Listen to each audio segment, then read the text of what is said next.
Hello friends, welcome to Exampur. तो दोस्तों, मैं कुलजीत आज फिर आपका स्वागत करता हूं आपके एग्जामपुर में। तो दोस्तों, ये है द हिंदू एडिटोरियल डिस्कशन की क्लास।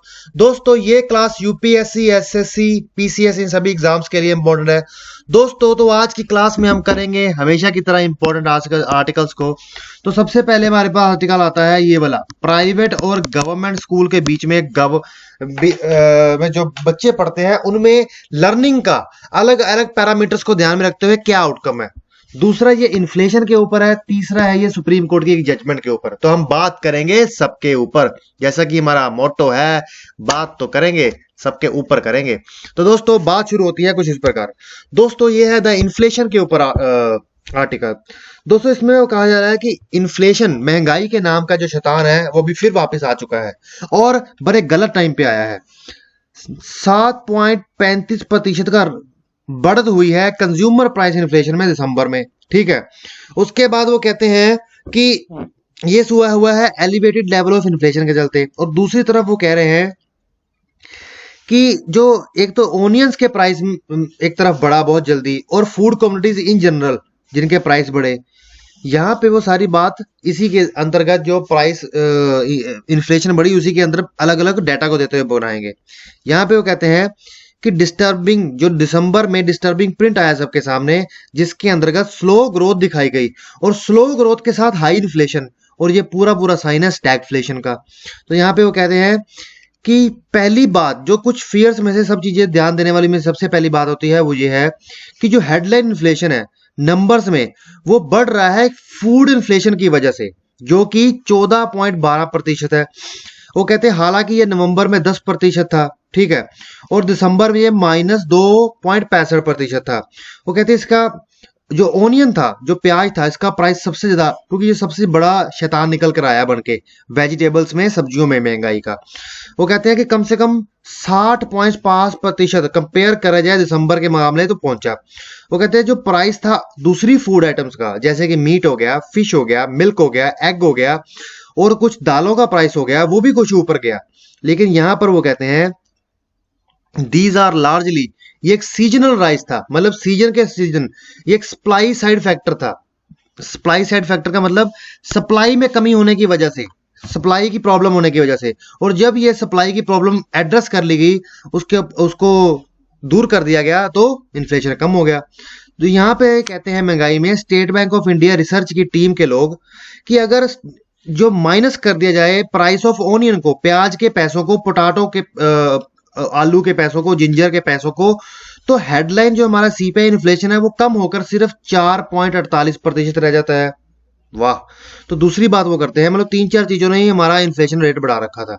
दूसरी वो बात करते हैं कोर इन्फ्लेशन की, which is one that should be कर्न। यहाँ पे वो कहते हैं कि that said it would be worrisome indeed if core inflation were to shoot up or if food inflation does not cool down in the next couple of months। सबसे बड़ी चिंता तो ये है कि अगर ये इन्फ्लेशन कपल ऑफ मंथ्स में नीचे ना गया, तो वो कहते हैं इसके इफेक्ट है वो increase in telecom tariffs, rail ticket के टैरिफ, फ्यूल टैरिफ में।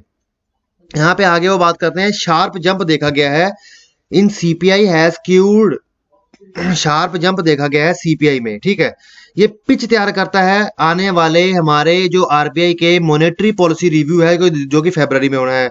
सेंट्रल बैंक जो कि रेट्स को ऊपर नीचे करता है ताकि इन्फ्लेशन को ध्यान में रखते हुए, ड्यू टू ए फियर के डलते, महंगाई के फियर के चलते, जो उसका रिवाइज्ड अपवर्ड हो सकता है इन्फ्लेशन प्रोजेक्शन का फॉर द सेकेंड हाफ। वैसे दिसंबर का प्रिंट, जैसा कि मैंने बात किया, कि बहुत दुखद रहा। यहाँ पे वो कह रहे हैं कि there is a pressure, central bank के ऊपर प्रेशर है रेट को और कट करने का, क्योंकि उन्हें ग्रोथ बढ़ानी है। ठीक है दोस्तों, और जैसा कि तय किया, अब हम कह रहे हैं कि जो आरबीआई के अपना ग्राफ कम किया, हल्का सा, फिर हल्का, फिर हल्का, फिर हल्का, फिर हल्का, लेकिन अब वो कहते हैं कि यहाँ पे ऊपर नहीं जा सकते, उनको नीचे ही जाना पड़ेगा। क्यों जाना पड़ेगा?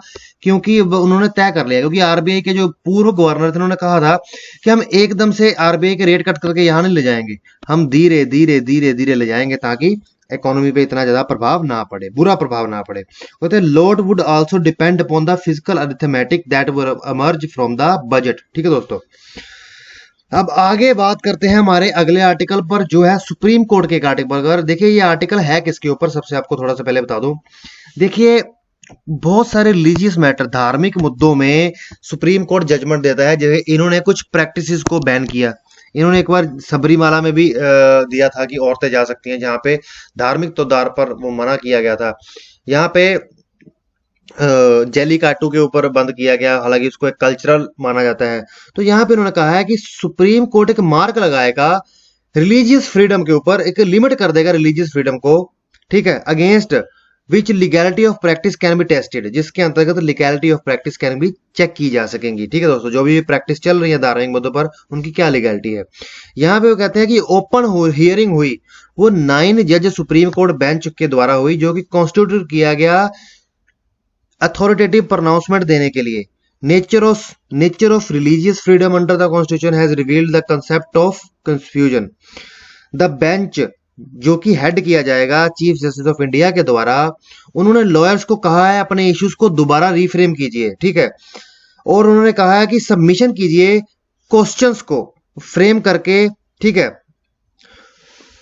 यहाँ पे वो कह रहे हैं कि जो चीफ जस्टिस ऑफ इंडिया ने ये भी क्लैरिफाई कर दिया है कि कोर्ट केवल इसके ऊपर डिसाइड नहीं करेगा, पिटीशंस के ऊपर जो पिटीशंस दिए गए हैं रिव्यू डिसाइड नहीं करेगा, जैसे कि सबरीमाला टेंपल केस के अंतर्गत गया। वो एक लार्जर क्वेश्चन के ऊपर जाएंगे, जो कि इन सब चीजों को नीचे में कवर कर लेगा, जैसे कि फ्रीडम ऑफ रिलीजन और अदर फंडामेंटल रिलीजन्स का आपस में क्या इंटरप्ले है। पहला क्वेश्चन तो ये होगा जिसके ऊपर सुप्रीम कोर्ट डिसाइड करेगा। दूसरा, extend to which court can probe, कि ऐसा कौन सा, कहां तक हद तय की जाएगी कि हाँ कोर्ट जांच कर सकता है, ठीक है, अगर किसी पर्टिकुलर प्रैक्टिस की बात आए जो कि रिलीजियस के लिए एसेंशियल हो, जरूरी हो या ना हो। दूसरे time at the same time वो कह रहे हैं कि ये डिसाइड करेंगे question of law on women's entry into mosque temple. इस क्वेश्चन के ऊपर भी बात करेंगे कि क्या औरतें, चाहे मस्जिद हो, चाहे मंदिर हो, चाहे जेनिटल म्यूटिलेशन अमंग चल रही हो, दाऊद बोरास हो, या फिर एंट्री ऑफ पारसी वुमन जो कि आउटसाइड कम्युनिटी मैरी कर लेती है, फायर टेंपल में जा सकती हैं कि नहीं। यहाँ पे वो कहते हैं कि we will not decide the individual facts, हम इंडिविजुअल फैक्ट्स को ईच केसेस में नहीं जाएंगे, हम बड़ा बड़ा एक दायरा तय कर देंगे, उसी के अंतर्गत सारे चीजें देखी जाएंगी। ठीक है दोस्तों, यही इन्होंने सारी बात की है। अब इसमें आगे वो कहते हैं कि देखिए बहुत से ऐसे केस हुए, जैसा कि एक केस आया था शिरूर मुठ केस, जिसके अंतर्गत इन्होंने कहा था कि रिलीजियस डिनोमिनेशंस को अपनी ऑटोनॉमी होगी कि वो अपनी रिलीजियस प्रैक्टिसेस को आगे ले जा सकें, ठीक है दोस्तों, बढ़ा सकें, जो कि उनके लिए एसेंशियल है। जो एसेंशियलिटी डिक्लाइन हुआ वो कहीं ना कहीं यूजफुल हुआ। अब देखते हैं कि अब इनकी जजमेंट किस प्रकार का रंग लाएगी। ठीक है दोस्तों, तो अब हम चलते हैं आगे। तो अब नेक्स्ट क्वेश्चन हमारे सामने आता है, चाक एंड चीज in private versus government school. मतलब कि प्राइवेट और गवर्नमेंट स्कूल का आपस में मैच होगा इस आर्टिकल में। तो देखते हैं अब जो ये मैच होने जा रहा है, ये annual status of education report की फाइंडिंग कुछ ना कुछ बताती है, ठीक है। अब यहाँ पे वो बात करेंगे अर्ली चाइल्डहुड एजुकेशन की, मतलब कि जब बच्चा स्कूल में जाता है प्रॉपरली 1-2 क्लास में, उसके पहले बच्चे को थोड़ा थोड़ा सिखाया जाता है ये क्या है वो क्या है, ठीक है। उसके बाद बच्चे को कहा जाता है ABC, ये सब चीजों के ऊपर वो कह रहे हैं बात करेंगे। तो यहाँ से बात कुछ इस प्रकार शुरू होती है। वो कहते हैं कि बहुत सारी डिबेट्स में से एक चलने वाली, बहुत चाइल्ड एजुकेशन से संबंधित एक बहुत बड़ी डिबेट ये है स्कूल रेडीनेस, और दूसरा कि क्या अर्ली एज में अर्ली चाइल्डहुड एजुकेशन प्रोवाइड करती है अच्छे स्किल्स, ताकि बच्चा स्कूल के करिकुलम में फिट हो सके, ठीक है।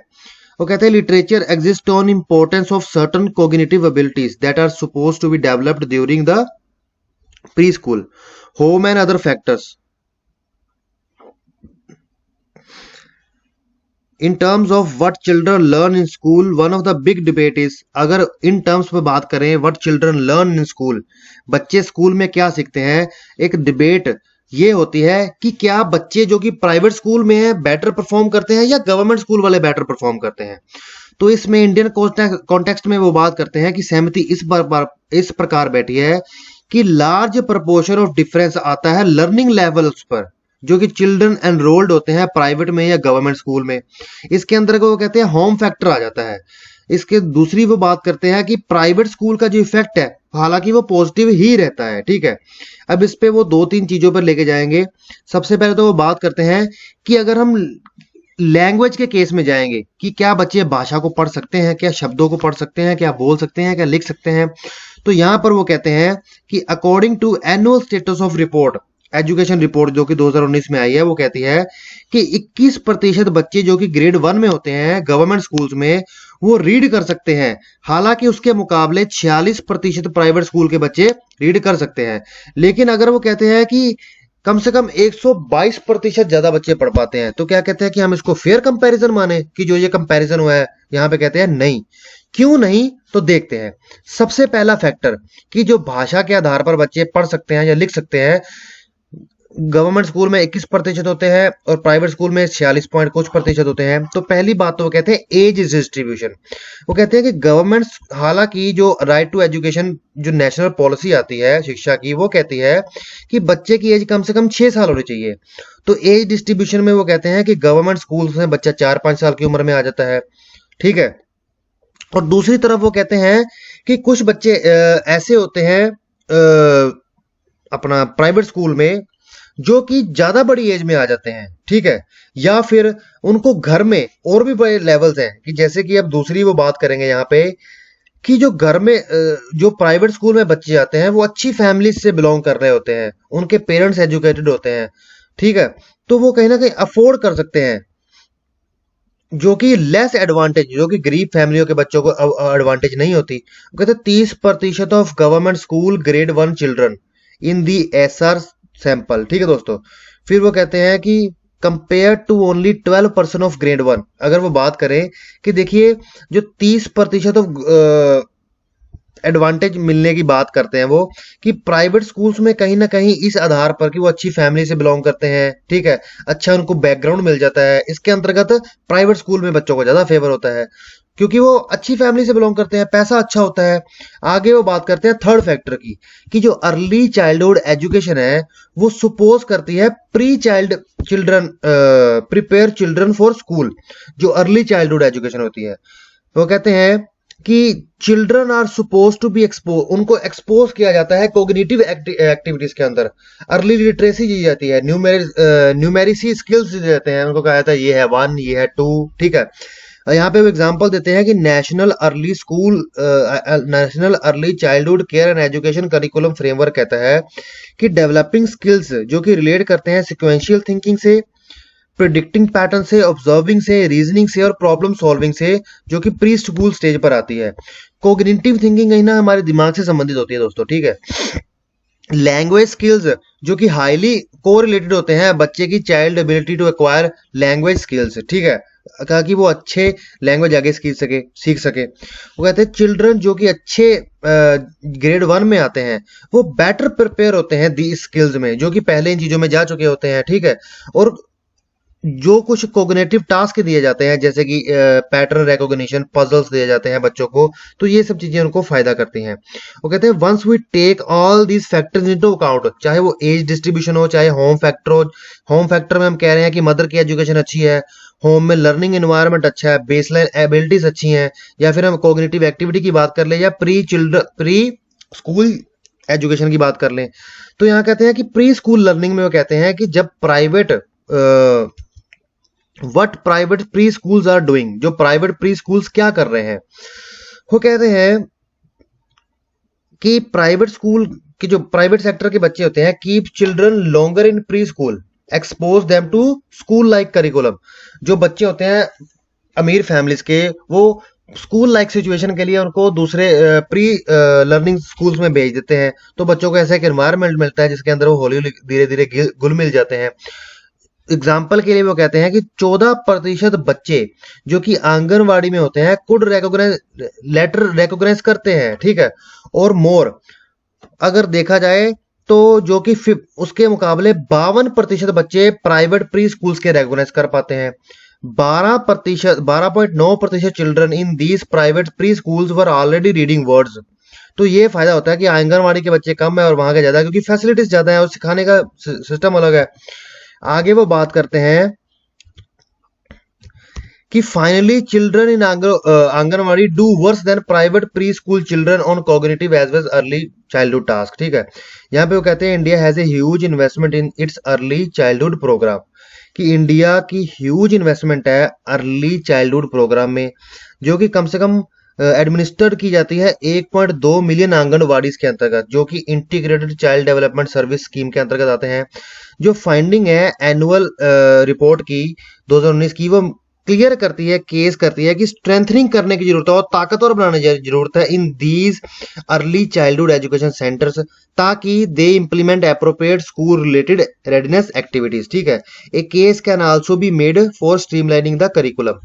तो ये कहीं ना कहीं आंकड़े देते हैं, उन्होंने बताया है कि किन किन फैक्टर्स के कारण हमें अपने जो आंगनवाड़ी को स्ट्रेंथनिंग करने की जरूरत है, ताकि हमारे बच्चे और अच्छा पढ़ सके। तो दोस्तों इसी के साथ हमारी क्लास पूरी होती है। तो इसी के साथ मैं आपको एग्जामपुर में आने के लिए थैंक्स करता हूँ। लाइक शेयर सब्सक्राइब करना मत भूलिएगा और एग्जामपुर की क्लासेस को देखना भी मत भूलिएगा, और हमारी एग्जामपुर की ऐप को नीचे लिंक दिया गया है, वहां से भी डाउनलोड कीजिएगा। Okay friends, bye bye.